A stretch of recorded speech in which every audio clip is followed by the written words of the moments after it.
Bapak Ibu sekalian, hari ini dengan luar biasa bagaimana Maria mengenali Yesus setelah Yesus menyebut nama, sehingga orang mengatakan nomen es omen itu, nama itu penting.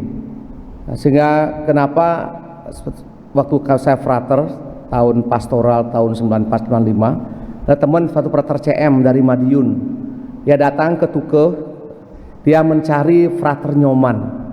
Sekampung orang nggak tahu namanya Nyoman. Nama saya emang Nyoman di KTP, tapi kalau panggilannya Komang gitu. Kemudian dia cari Pater Komang, akhirnya diantar lah satu umat itu diantar ke rumah saya. Dia kunjung, dia turun, dia ada di Denpasar situ, dia keliling-keliling. Nama itu penting. Dan kita semua punya nama ya, tapi sampai sekarang jujur saya belum pernah mempermandikan anak yang namanya Lucifer, itu belum pernah ada. Atau ada yang mau buatkah? Anaknya Lucifer. Padahal Lucifer itu artinya baik ya. Dikata lukcis, cahaya, menjadi Luciani.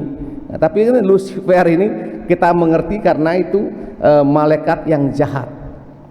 Kemudian panggilan menjadi imam bagi saya itu tentu saya katakan berkali-kali bukan pilihan yang pertama.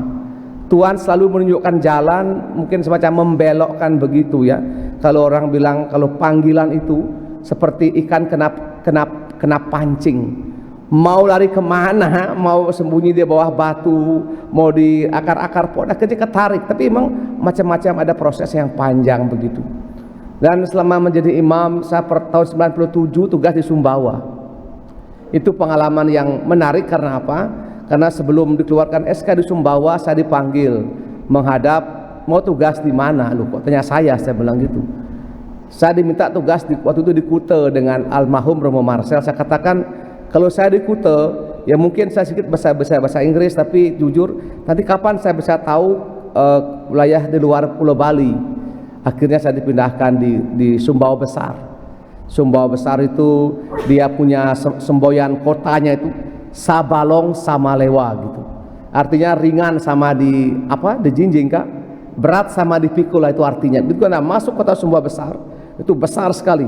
Sabal itu bahasa Sumbawa, Sabalong sama Lewa. Di Sumbawa tidak lama, cuma 10 bulan. Tapi saya punya pengalaman yang begitu mengesankan. Waktu itu ada anak gereja susteran YMY waktu itu, ada panti asuhan semacam begitu, ada 80 anak. Kebanyakan anak dari Bima dan sekitarnya.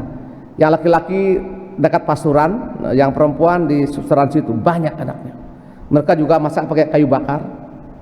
Tapi waktu itu minta maaf, gereja itu kotornya mungkin lebih kotor dari kandang babi, kotor sekali. Saya ajari anak-anak ngepel, tertawa mereka. Kita bisa ngepel ini. Tanahnya luas menggir gereja, kosong-kosong saja, rumput belukar. Saya ajak mereka ngangkut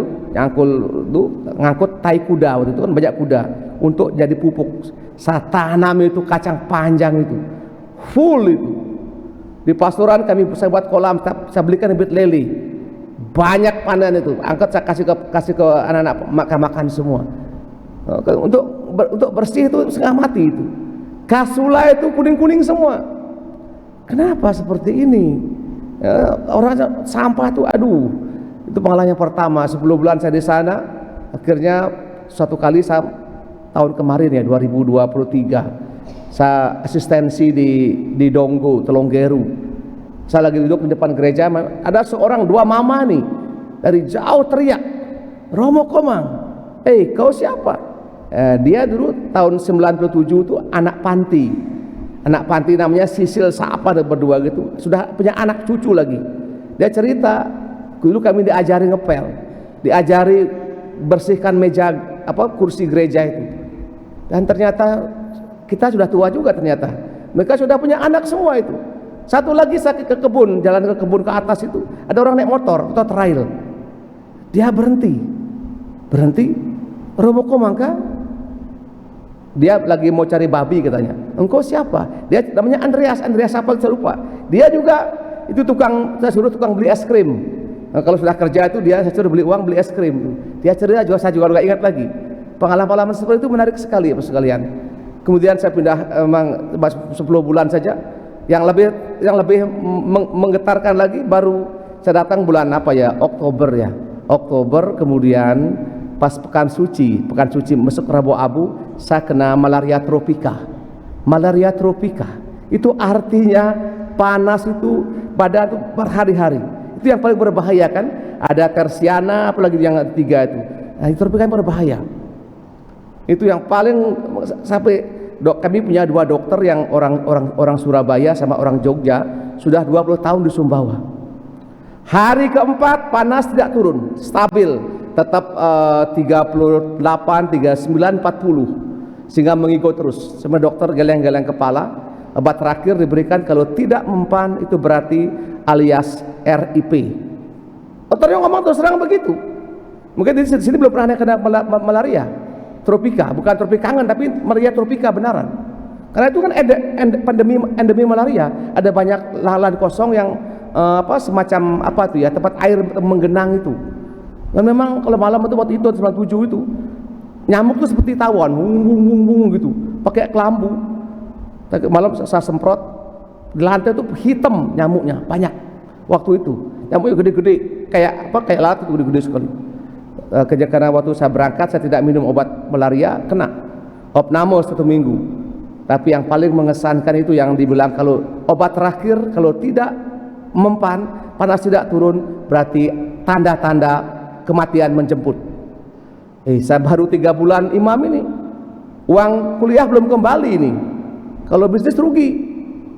Tapi entah dari mana waktu itu ada seorang bapak kita yang bukan Katolik, Chinese.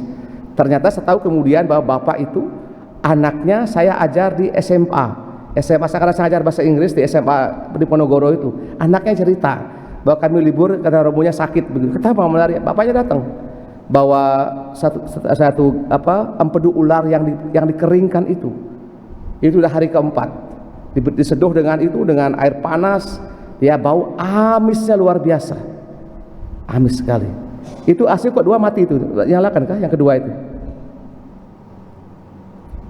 Coba nyalakan asli itu yang kedua itu. Nah, itu artinya karena penyertaan Tuhan maka kesembuhan terjadi. Dan karena itu Bapak sekalian, saya merasa bersyukur hari boleh masih merayakan ulang tahun. Itu artinya Tuhan berikan kita berkat, keselamatan. Semoga kita jangan pernah menyia-nyiakan waktu itu.